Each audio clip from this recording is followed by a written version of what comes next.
Again, good afternoon sa ating lahat, sa ating mga guests ngayong hapon na to. I am Dave Vallejos. And just a short background about myself. I am 25 years old, a retired Marine officer. I retired last year at the age of 23 and associate financial planner. No? I'm also a licensed financial educator here in International Marketing Group and senior executive vice chairman of the company.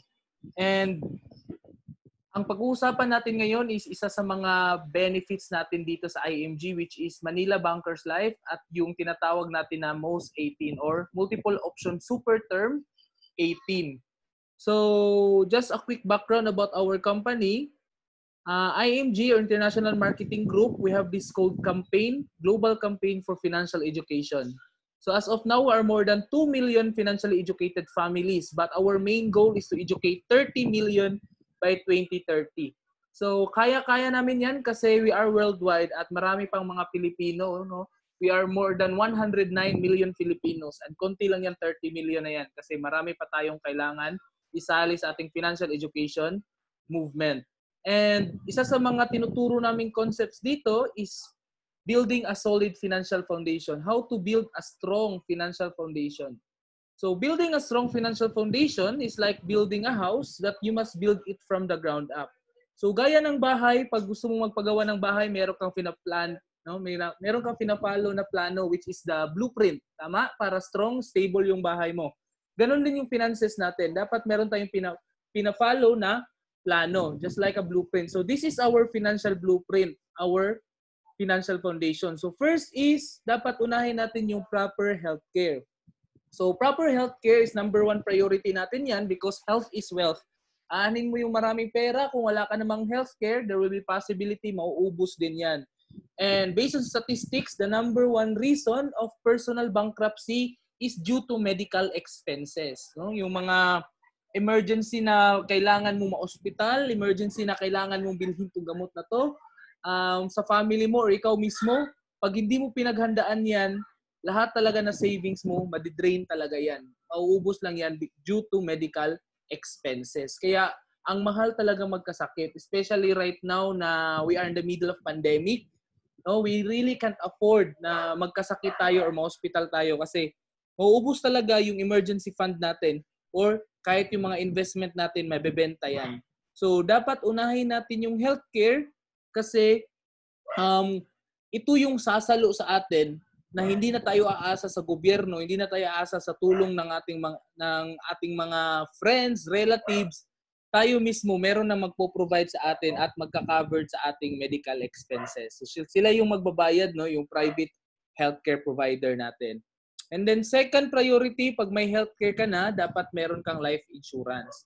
So life protection or life insurance, napaka-importante nito lalo na pag ikaw ay breadwinner. Once I say breadwinner, ikaw yung source of income ng family mo. So kung wala ka, wala ring pumapasok na pera sa family nyo. So if you are the breadwinner, ikaw yung maako ng responsibilidad, sa iyo galing yung pang-provide ng mga basic needs, daily needs ng family nyo, dapat ikaw ay mayroong insurance coverage. Kasi in the event na may mangyari sa iyo, no? Example ko na lang yung sarili ko. I am a breadwinner, tapos nagbabarko ako, napaka-risky ng trabaho. Pag nasa barko, tapos biglang namatay, anong mangyayari? Magugutom yung family, makakapag-stop ng pag-aaral yung anak mo, no? Sino yung magpo-provide sa medication ng aging parents mo? 'Di ba? Wala kasi wala na yung breadwinner. Pero kung merong life insurance, no? From the coverage of your insurance, yun yung instant money na ibibigay sa family mo. That's why very important na meron kang life insurance. So pumili ka ng magandang life insurance na hindi ka mapapamahal. May ituturo ako mamaya sa inyo na paano ba ang tamang pagpili ng life insurance at magkano ba ang tamang coverage. No, it doesn't mean na meron ka ng Kaiser, enough na yun, no? You're already protected. Yes, you are protected, but is it sufficient?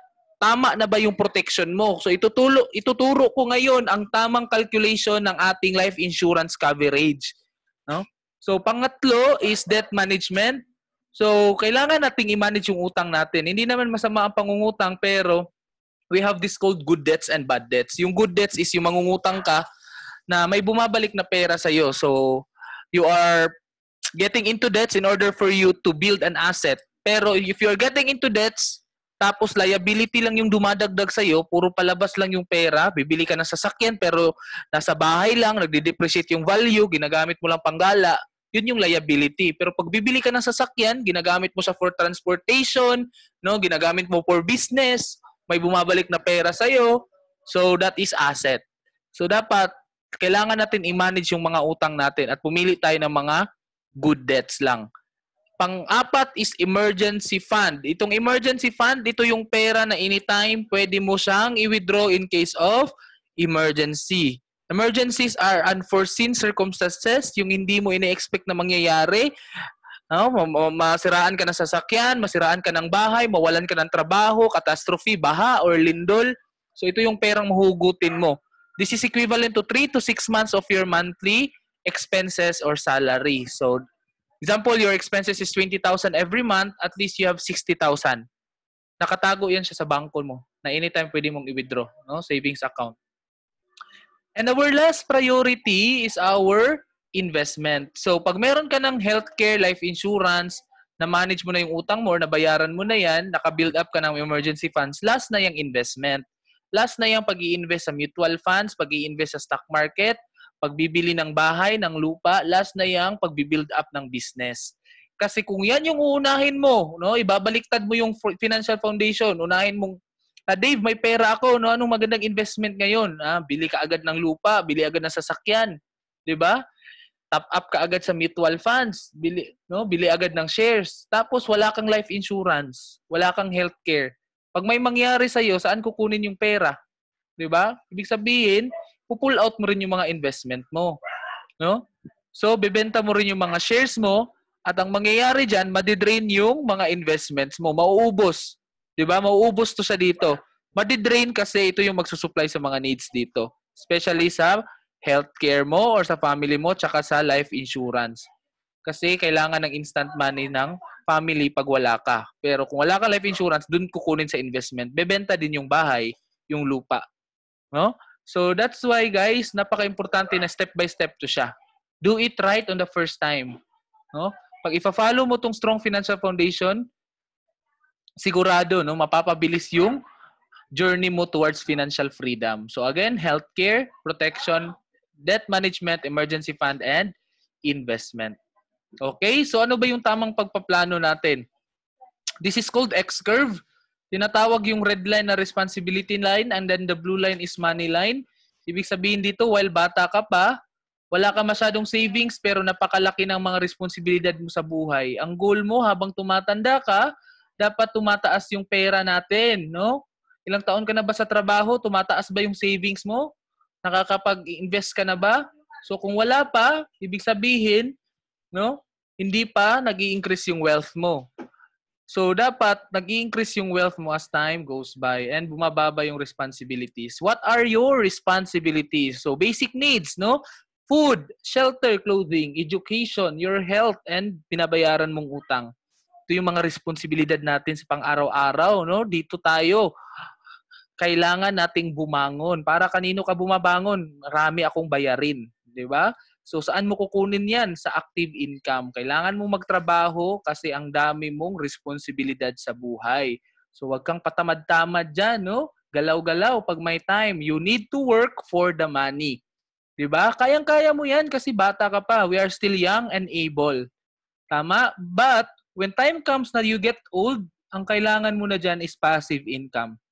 And once I say passive income, that's the time money is working for you. Kasi during this time, ang tanda-tanda mo na and most of us are retired na. Diba? 60, 65, 70s, no? But it doesn't mean that we are already old, wala na rin tayong responsibilidad. No, kakain ka pa rin. Tama? Shelter, your clothing. But the biggest responsibility is your health. Kalusugan mo na ang pinakamalaking responsibilidad pag tumatanda na tayo.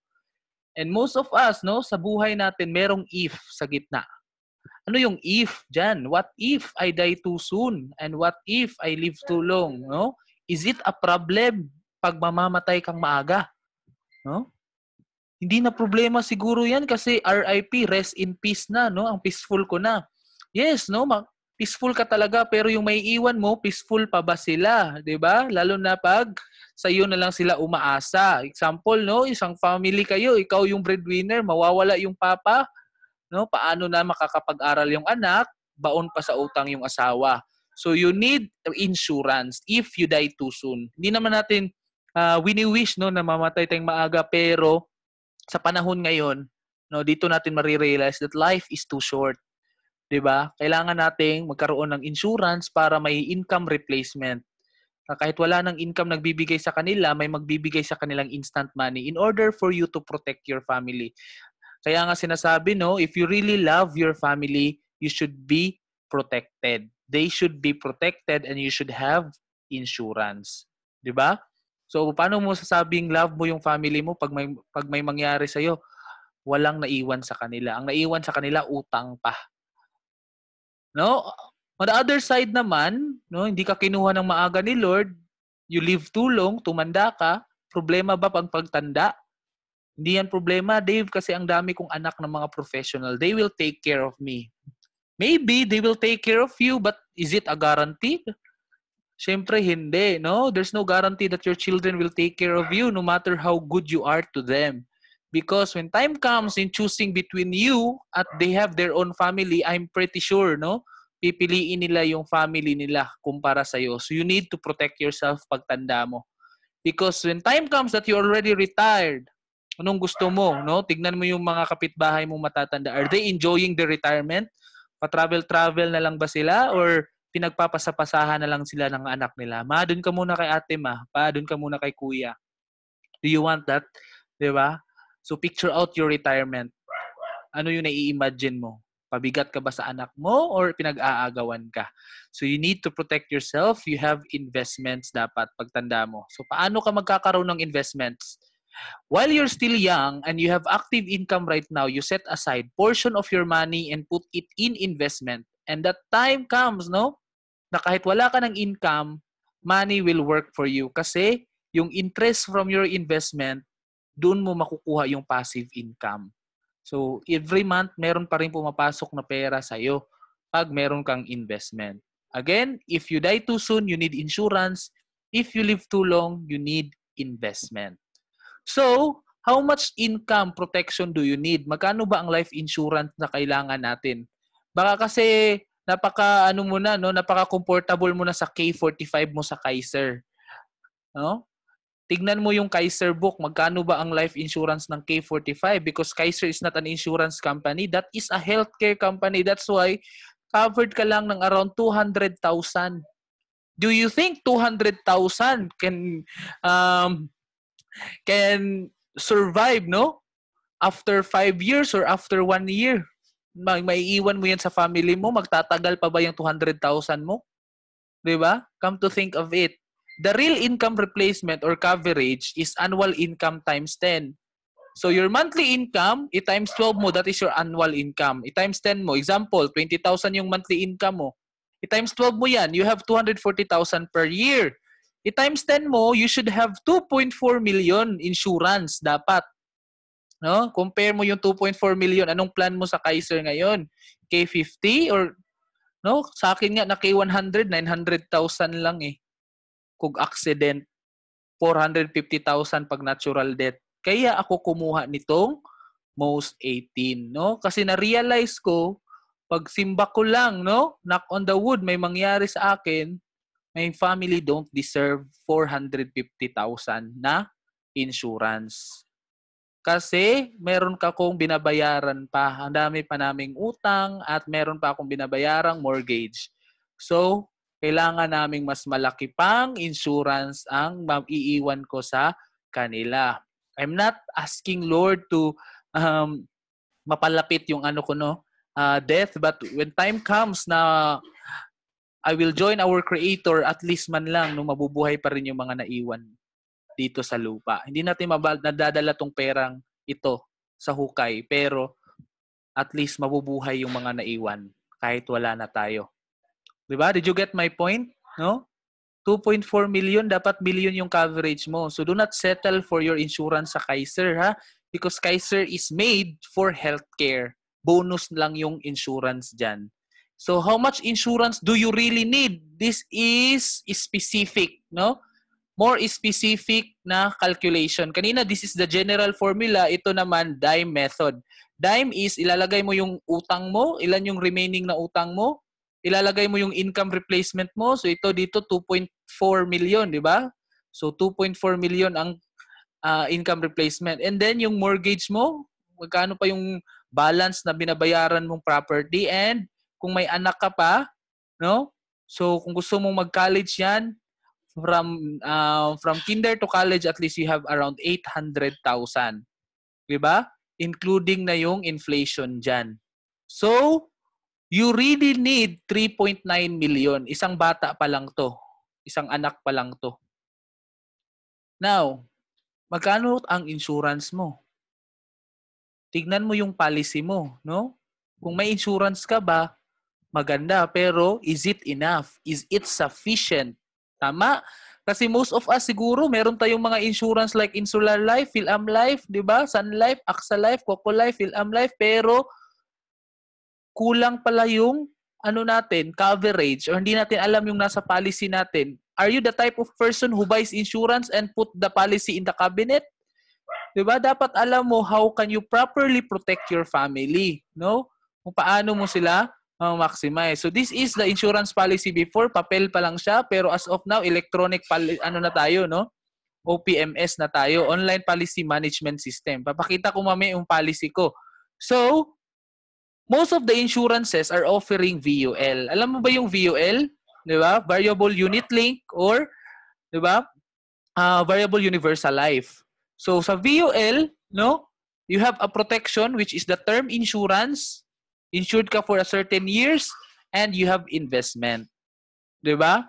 So our recommendation is not VUL, but our recommendation is you buy the term insurance separately and you invest the difference into mutual funds. So, but this strategy requires financial literacy and discipline. Kasi kailangan ito ng discipline, because unlike VUL, magbabayad ka ng premium, yung insurance company na mismo ang mag-i-invest sa pera mo. Pero dito, no, sa BTID, ikaw mismo mag-i-invest sa PDF mo. So, kung gusto mong magdagdag sa PDF mo, mas maganda. So, consider your options, no? Know what's suitable and affordable for you.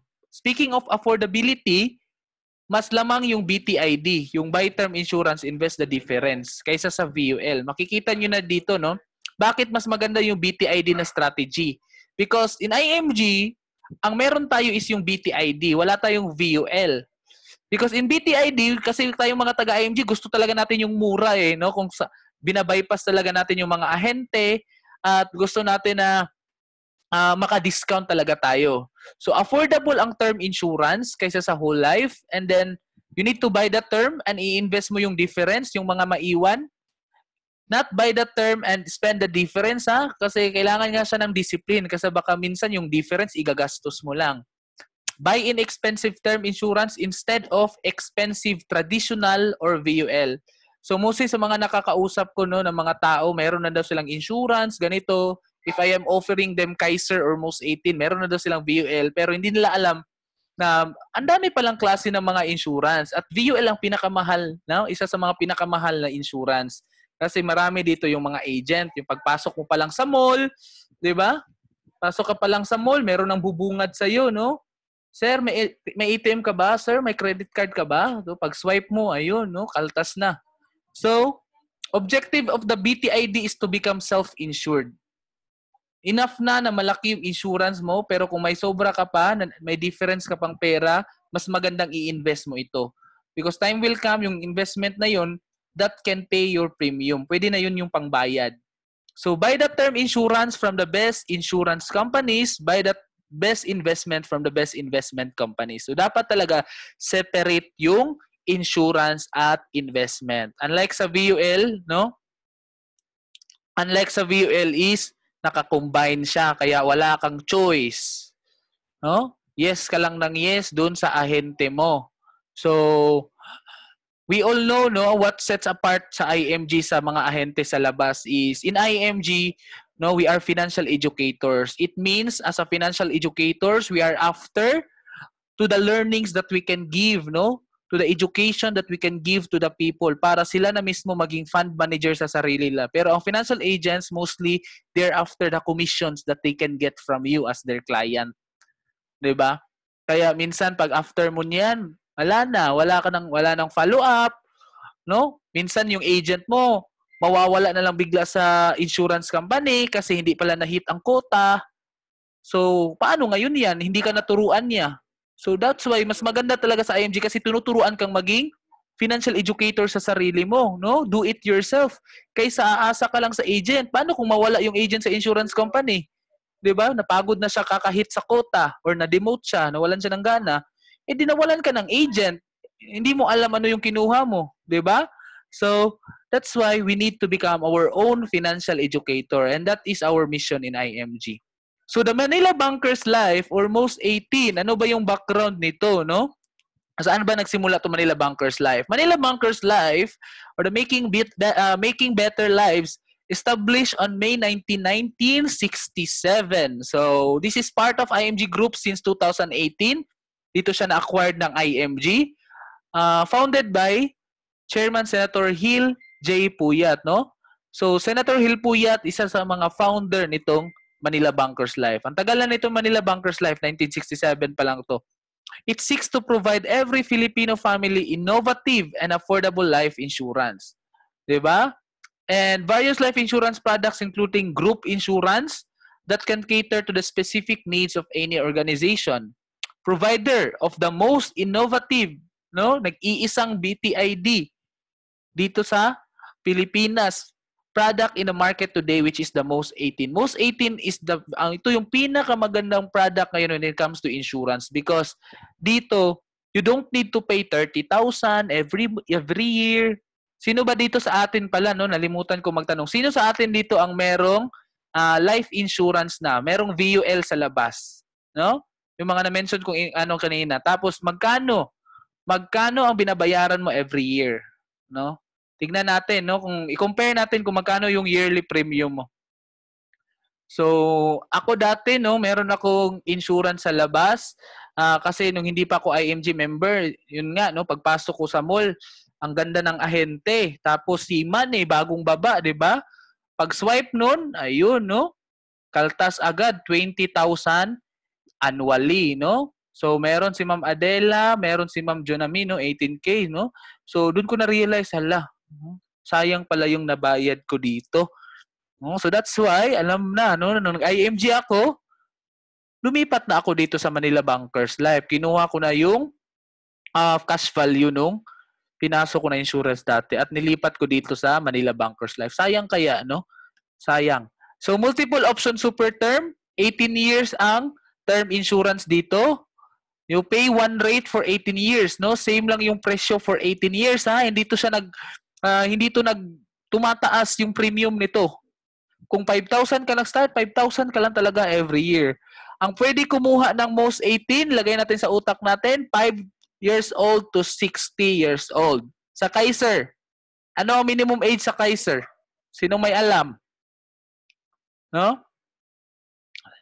Tignan natin, no, kung meron pa ba tayong learning sa Kaiser. Ano yung minimum age sa Kaiser? Ayan, si Ma'am Adela, nakikinig, 10 years old. So, 10 years old, so pag meron hindi pa pwede sa Kaiser, ang ipakuha natin sa kanila ay Most 18. Diba? So, 5 years old ang Most 18 to 60. And the Most 18 can be converted to permanent insurance, no? Mas affordable ang insurance ng Most 18, 50% lower than endowment at mas malaki yung coverage niya. So, level coverage risk, the cash value savings investment is added to the coverage. Ang gagandaan nito, ang tubo pa ng investment mo, pwede pang i-add sa life insurance coverage mo.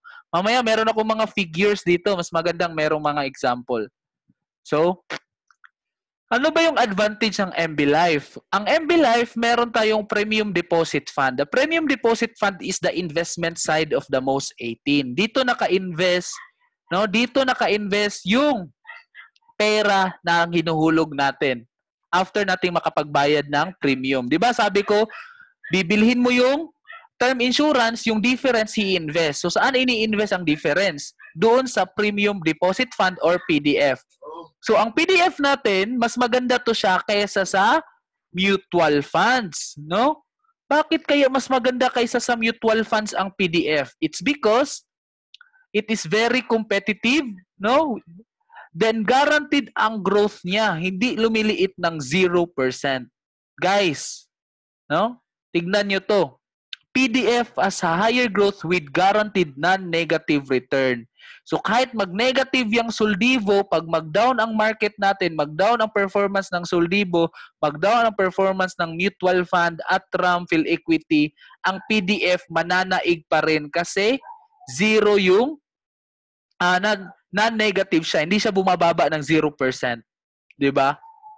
So kung i-compare mo, no? Maghuhulog ka ng Soldivo tapos ako maghuhulog sa PDF at magkaka-pandemic tayo ulit, magne-negative yung funds mo, sa akin, tumutubo pa yung PDF ko or remain pa yung growth niya. Withdrawal and loan advantage, no? Pwede ka ditong mag-withdraw. Partial or full withdrawal anytime without penalty. 'Di ba? So, yun yung kagandahan dito. And then, pwede mo pa siyang gawing emergency fund. No? Saan mo ba nilalagay yung emergency fund mo? Sa bangko? Ako, hindi na ako naglalagay talaga ng pera na malaki sa bangko. Kasi, cash value even on 1 year can be withdrawn in case of emergency. No? Flexible needs, pwede mong gamitin sa retirement, pwede mong gamitin sa pampaaral. May nagtanong na ba sa inyo, Sir Dave, meron ba kayong educational plan? No? Ito yung educational plan ng IMG, yung most 18 natin, no? This is also good for educational plan. Travel, di ba? Gusto niyo meron kayong savings for your travel or for your savings in case of emergency. Di ba? Gusto mo lang na tumutubo yung pera mo. Kasi pag sa bangko ka, 0.25% talaga yan. Meron pa siyang 20% na withholding tax. And then, your maximum deposit, no, ma-add yan sa yung face amount. PDF, payable to beneficiaries. So, meron tayong mga beneficiaries dito. 3 yung beneficiaries natin. No? At yung PDF mo, pag hindi ka mamamatay, walang mangyayari sa atin, it can be paid to the plan owner. Babalik sa'yo. No? Pagkatapos ng 18 years, kung ipapa-terminate mo yung plan mo. 'Di ba? Amazing yung advantage niya. This is also better insurance than VUL. Again, sino yung may mga variable unit link dyan? No? Yung mga ibang companies. Tignan natin yung difference. Perfect insurance plus investment product. Higher ang coverage niya, pero mas maliit yung payment niya.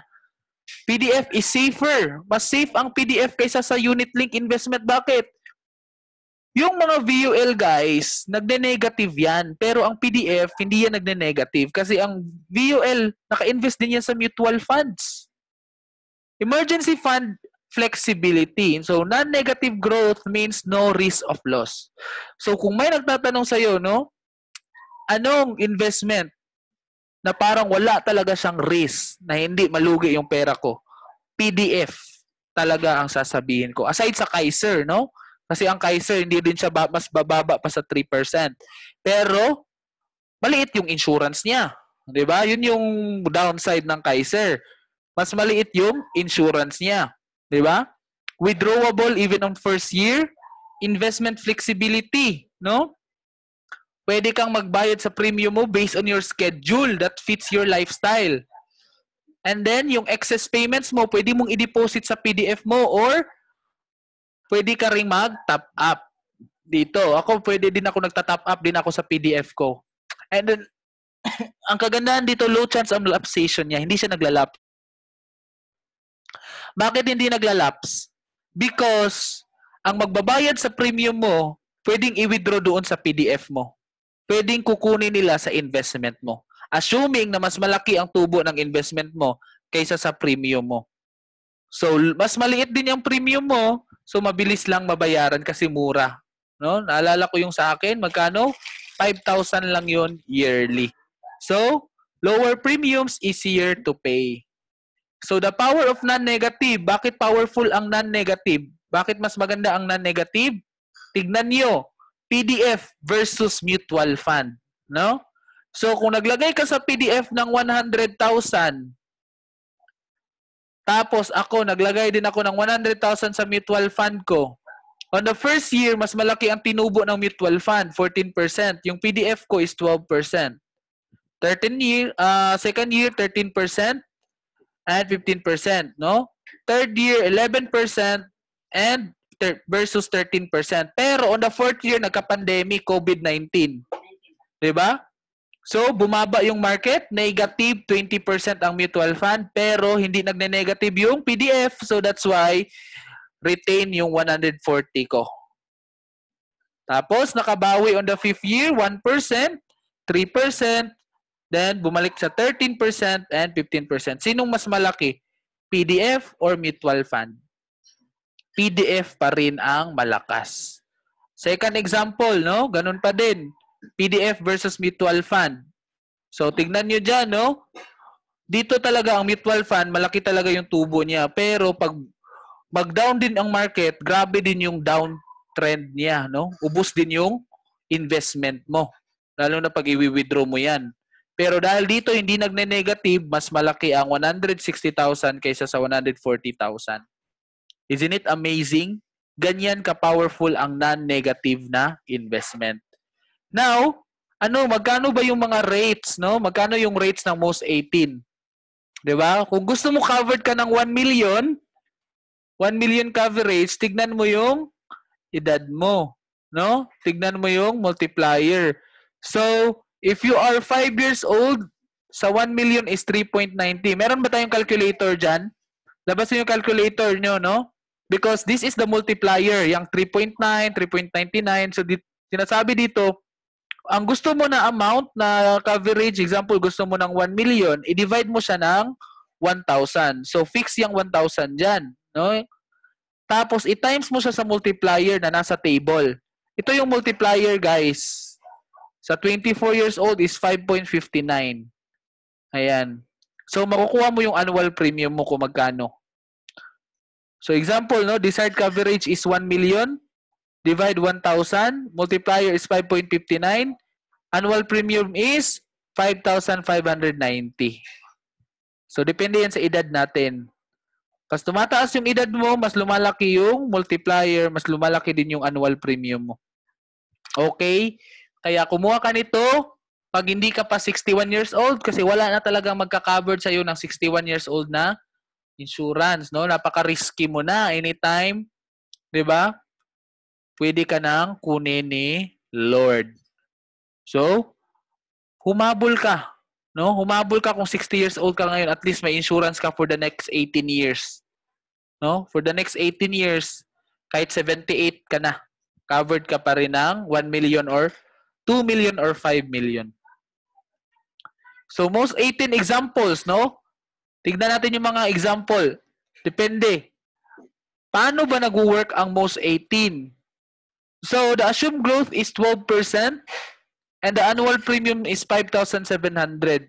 So, ang annual premium is 5,700 pero meron tayong policy fee. Ang policy fee natin dito is one-time payment. Kaiser, magkano ang policy ng Kaiser at ilang years babayaran?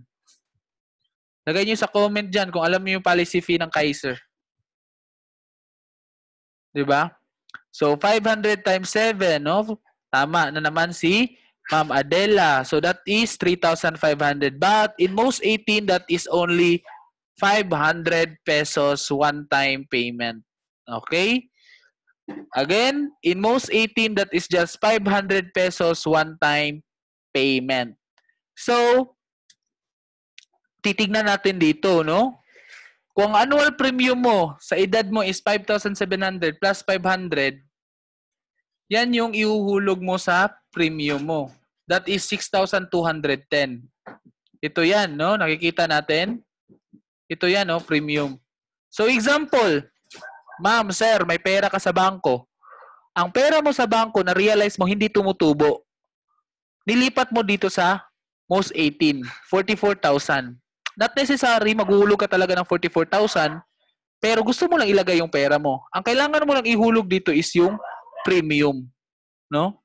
So the premium is 6,200. So 44,000 minus 6,200, meron na iwan na 38,000. Now your 38,000, yan yung naka-invest sa PDF. That will grow 12%. So ang tubo ng 38,000 mo will become 42,560. In the event na may nangyari sa'yo during first year, meron matatanggap yung family mo na 1 million plus yung investment mo na 42,560. Pero pag walang mangyari, that's good. Proceed tayo sa second year. May bonus ka, 30,000 binigay sa'yo, no? On the second year. Babawasan na lang siya ng 5,700 for that year. Bakit? Isang beses lang yung 500. So, 30,000 minus 5,700 is 24,290 yung difference. Plus, yung investment mo last year, which is 42,000, in-invest sa 12%, tumubo naging 74,872. If something happens, merong matatanggap yung family na 1,074,872. Pag walang matatanggap, then that's okay. No? Walang nangyari, then that's okay.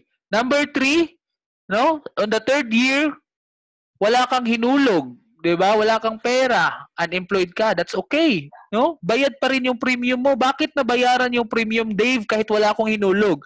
Because you have investment. Kinuha sa investment ang pangbayad ng premium. Kaya hindi siya naglalapse. Nagiging self-paying siya. Self-sufficient yung plan mo. It means, no, yearly kang covered kahit one time ka lang naghulog dito kung malaki yung hinulog mo. Kasi, yung 5,700, di ma-minus sa 74,000. So, yung remaining dyan, i-invest pa rin sa 12,000. Tumubo pa rin yung pera mo. Naging 77,000. Imagine, hindi ka na nakapaghulog, wala ka nang dinagnag, pero tumubo pa rin yung pera mo. It's because, no, meron siyang investment at yung investment din, nagbayad din sa premium mo. On the fourth year, no, naghulog ka ulit, nag-top up ka ng 20K. Bayad pa rin yung 5,700 mo. Ang naiwan is 14,290 sa 20K. I-add dito ang 77,000 at in-invest sa 12%, naging 102,000. Pag may mangyari, covered ka ng 1,102,000. And so on and so forth, no? Ang kagandahan dito, guys, during this time, anytime pwede ka pang mag-withdraw coming from your, diba? Coming from your investment, nag-withdraw siya ng 20,000, ng 10,000, ng 30,000 in case of emergency. Dito pa lang, pwede ka na mag-withdraw, no? After 1 year. So, nakapag-withdraw ka na ng 100,000, ang nahulog mo lang is around 184,000 for 18 years. Naka-withdraw ka ng 100,000, meron ka pang investment na 332,000. Covered ka pa ng 1.3 million. Lugi ka pa ba dyan? Diba? How much more, no? Kung ito yung gagawin mo. For 5 years, 5 years mo lang siya huhulugan ng 60K. Diba? Hindi mo talaga hulugan yung 18 years. 60K ang gusto mong ihulog for 5 years. So again, 60,000 naghulog ka, hindi siya mandatory na 60K, yun lang yung gusto mo. Maminusan siya ng premium, 6,200. Ilan yung natira sa 60K? 53,000. Ang natira ilalagay sa PDF at tutubo ng 12%. Yung 53,000 naging 60,000. On the second year, naghulog ka ulit ng 60K. 5,700 na lang. Hindi na yung 6,200 kasi wala na siyang policy fee.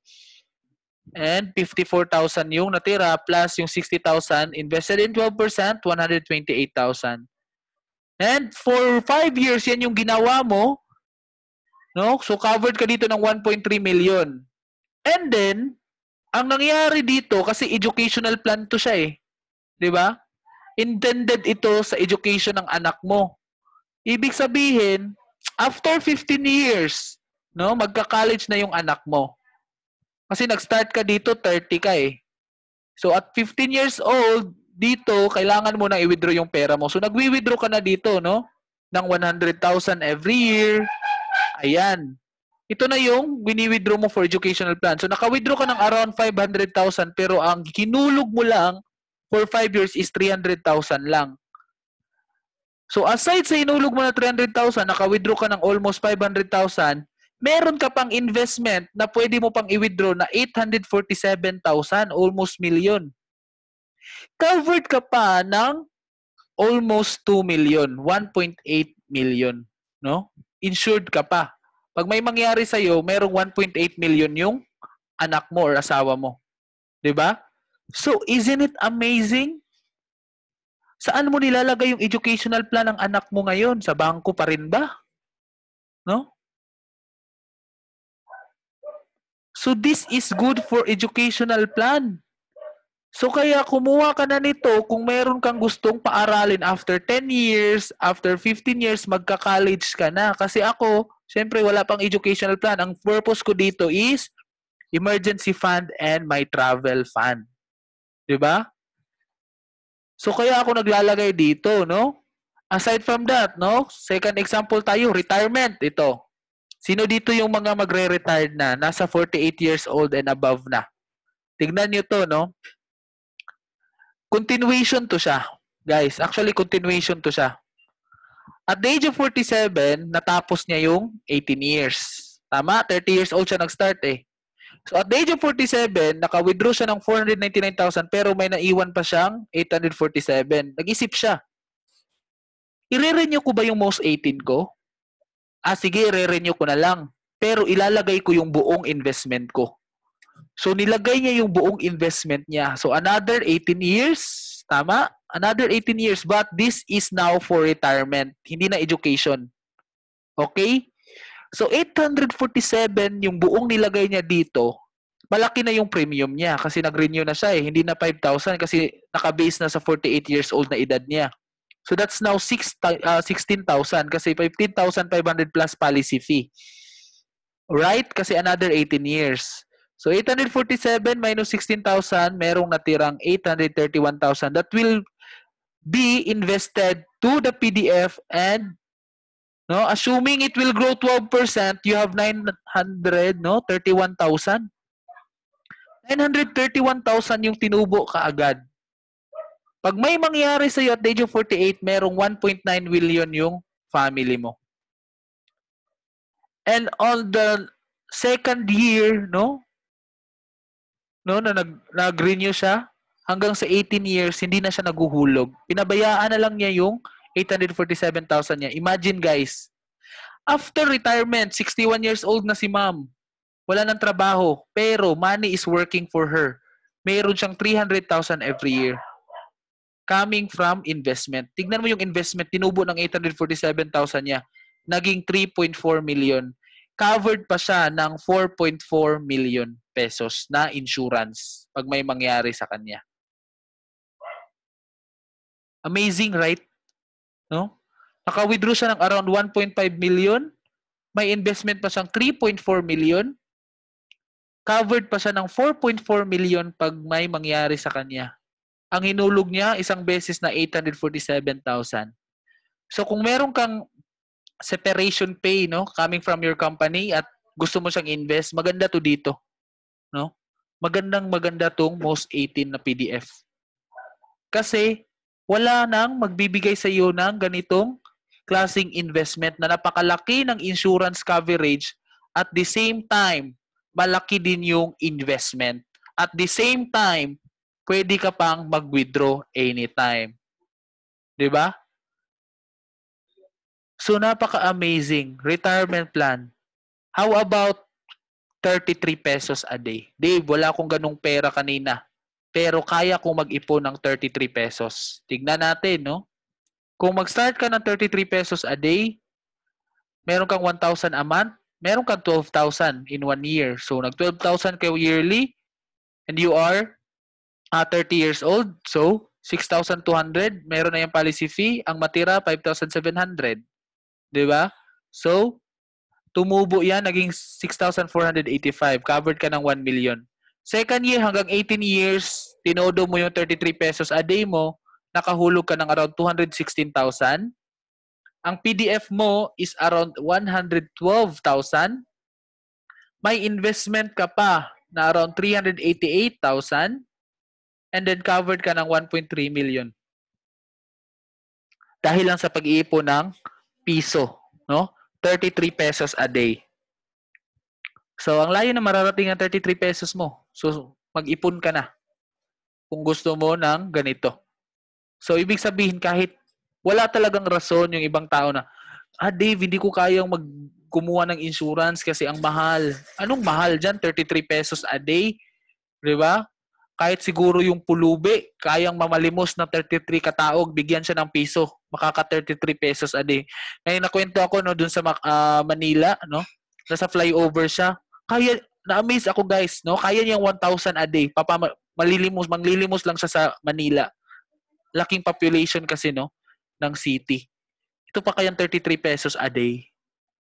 So, kayang-kaya lahat ng tao tong 33 pesos a day.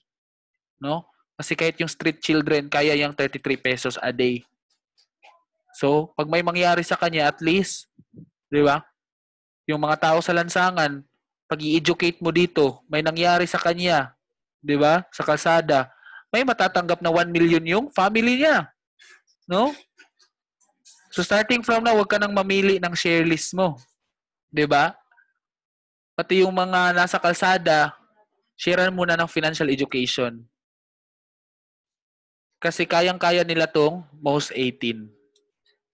Again, after nag-start siya dito ng 47 years old. So, ang ginawa niya, yung pera niya dito after 47 years old, hinulog niya ulit dito, no? 400,000. Tapos yung 400,000, every year, dinadagdagan niya ng 33 pesos a day, so 12,000. Tama?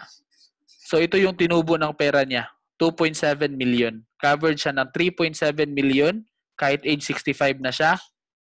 Ang nahulog lang niya is around 600,000.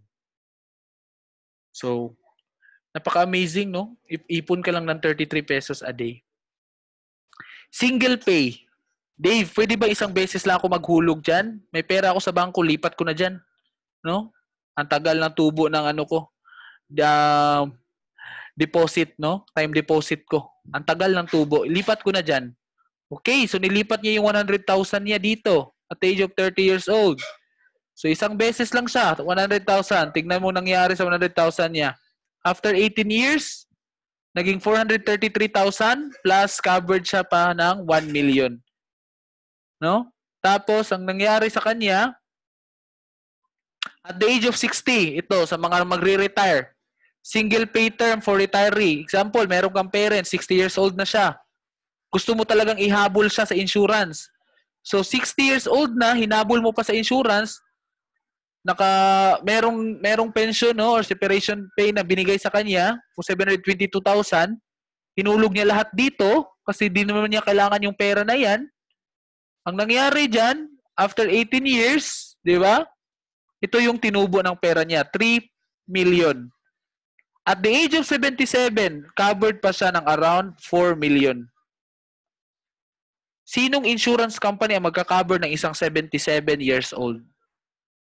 At magbibigay sa iyo ng 4 million and 3 million na investment.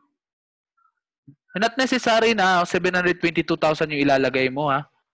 Depende yan sa iyo.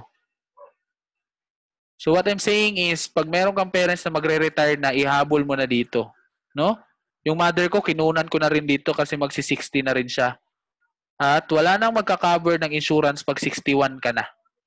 Again, kahit Kaiser, di ka na makakakuha pag 61 ka na. Pati dito sa most 18. So kung meron kang parents dyan, ikuha muna sila nito. No? That is good for retirement for 18 years. At least, pag may mangyari sa kanila, no? Sickly na sila, may death benefit sila na millions na may iwan sa family. Kasi mostly ngayon, pag may mangyari sa magulang, no, magkakautang-utang yung mga anak, 'di ba? Sa burial, tapos pag may utang pa na naiwan, saan ba kukuha na pangbayad? 'Di ba? So this is better than any government investment. SSS, GSIS, no? Mas maganda tong most 18 sa mga retirement fund. So ano yung 4 quadrants na na-solve ng most 18? First is growth. 'Di ba? Yes, most 18 has a competitive rate of return. No? Is it safe? Safe ba na hindi malulugi yung pera mo? Yes, because PDF is guaranteed growth. Hindi siya liliit, no, ng 0%, non-negative siya. Does it have a tax advantage? Yes, no? Tax-free ang proceeds or ang makukuha mo sa most 18. So, walang mababawas na buwis galing sa gobyerno. Does it have a proper protection? Yes, napakalaki ng insurance coverage niya in a very affordable rates kumpara sa mga VUL. So ngayon, no, mag-isip-isip ka na diyan. 'Di ba? Are you paying an expensive insurance sa maliliit na coverage lamang kasi dumaan ka sa ahente? Hindi mo bypass yung agent. So, if you want to build a solid financial foundation, ang nasolve ng Most 18 is 3-in-1 pa rin. Meron siyang life insurance, pero wala siyang healthcare, syempre. Meron siyang life insurance, meron siyang emergency fund kasi withdrawable siya, at meron siyang investment. Ang Kaiser naman is healthcare, life insurance, at investment. So, isa na lang talaga, no? Eliminate your debts. Solve mo na yung solid financial foundation pag may Most 18 ka. Ang eliminate your debts naman, personal finance yan. Pwede kang hindi mangutang para wala kang utang, or good debts lang yung meron ka. Okay? So kung gusto mo, solve mo talaga according sa tinuturo ng IMG ang ating concepts, na solve mo talaga, na follow mo talaga religiously, may Kaiser ka na, may Most 18 ka pa, no? Combo na yung investments mo. Solve ka na sa IMG mo, no? Na-utilize mo na lahat ng benefits ng IMG. Para sa akin ba yung Most 18, Dave? Yes, para sa iyo to, because this has life insurance, investment, and emergency fund. And napaka-easy. Napaka-easy lang niya i-understand. Kahit sino, kayang i-explain to. And it is an urgent requirement na kailangan mo nang kumuha nito kasi ang liit lang ng coverage ng Kaiser mo. At hindi natin alam kung anong pwedeng mangyari sa atin bukas, makalawa, or sa susunod na mga araw. It is easier and cheaper para ma-build mo yung future mo. Example, sa 30 years old, 1 million na yung coverage, 6,000 lang in 1 year.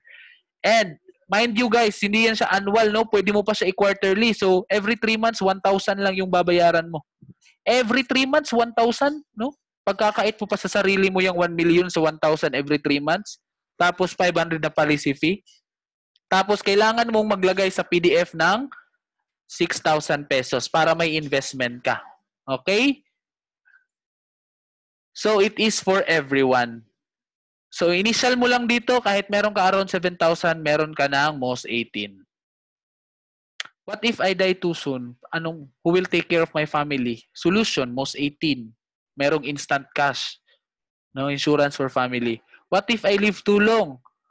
What will I spend sa retirement ko? Solution, Most 18, kasi meron siyang PDF that is designed na mas malaki yung yield or balik na pera sa investment mo. So, fund value given to the fund owner, or pag ma-terminate na yung plan mo after 18 years, when you live too long, pwede mo pa siyang i-convert, di ba? So, walang sakit sa ulo. What if I have emergencies? Di ba? Where can I get my cash? Most 18 has a PDF designed to be a good depository, no? Pwede mong paglagyan ng emergency fund mo. Funds are withdrawable even on the first year. What if I forgot to pay? No? Most term insurance, pag naglalap siya, di ba? Pag mga VUL, after 3 months, 4 months, wala na, terminated na yung plan mo. Dito, hindi siya mataterminate pag naglaps ka kasi doon kukunin sa PDF mo ang pambayad for your premium. Premiums due to Most 18 are withdrawn from PDF. So, nagiging self-paying siya. Alright? So, what if the investment loses money? Takot ako malugi, Dave. Gusto ko yung investment na walang lugi. Hindi ako makatulog. So, guaranteed yung non-negative. Di ba? Ang minimum annual gain ng Most 18 is savings account interest rate. So, above 0%. Ang maximum is walang limit. Di ba? So, reasonable to expect is 12% compounded annual growth rate. So, this is the table for 1 million na coverage. Ilang taon ka ngayon? Ako, I am 25 years old. I am 5,500. And imagine guys, that is yearly. Yearly lang ako nagpa 5,500. No? So, picturean mo to, tapos tignan mo yung edad mo, tapos kumuha ka na ng Most 18. You can choose annual. Ulugan mo tong 1 year na to, or you can choose semi-annual, or you can choose quarterly. Diba? Kasi quarterly mo to, if you are 25 right now, this is around 1,000 lang. Every 3 months. no? So wag nating ipagkait yung malaking coverage at magandang investment sa family natin. So this is my plan, my online policy management system. Nakikita ko dito yung premiums ko, yung PDF ko. And I can ask for statement of account, no? Magkano yung tinubo ng pera ko. Ayan. So, yan, this is my plan. So, ikaw, meron ka na bang most 18? So, I started mine when I was 22. So, that's the end of our discussion for this afternoon about most 18. Manila Bankers, I hope guys know that you will consider this investment. This is one of your benefits as member of IMG. And kahit hindi members ng IMG, they can also get most 18 from licensed financial educators, no, under insurance commission.